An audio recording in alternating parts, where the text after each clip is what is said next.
La loi est votée en novembre 68, c'est quelques mois après les événements de mai. Il est évident que ces événements ont pesé dans la décision de faire voter une loi sur l'enseignement supérieur.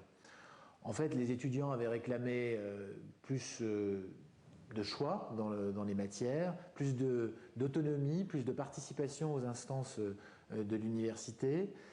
Et il fallait aussi tenir compte d'un phénomène qui est bien connu des historiens de l'enseignement, qui est la massification de l'enseignement supérieur. On avait des masses d'étudiants qui arrivaient à l'université, qui étaient considérables dans les années 60 par rapport à ce qui avait précédé. Donc il fallait tenir compte à la fois des événements de mai 68, des exigences qui s'étaient exprimées à ce moment-là, et de la réalité de plus long terme, qui était la massification de l'enseignement supérieur.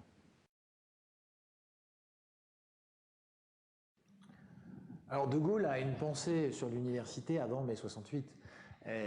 On le sait à la fois par ses conseillers et par ses ministres de l'Éducation nationale successifs, notamment Christian Fouché. Cette pensée sur l'université se caractérise par deux choses. D'une part, De Gaulle est favorable à la participation, c'est-à-dire qu'il souhaite et il fait réfléchir des conseillers à l'idée que les enseignants, les étudiants, les personnels de l'enseignement supérieur doivent participer à la gestion de l'université au quotidien.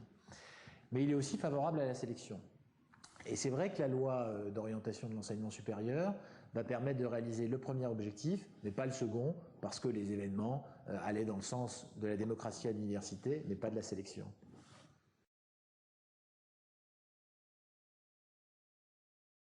Alors cette loi votée en novembre 68 est là d'abord démocratiser l'université. Au quotidien, dans la gestion des universités, les étudiants, les enseignants ont participé à cette gestion, ce qui n'était pas le cas auparavant.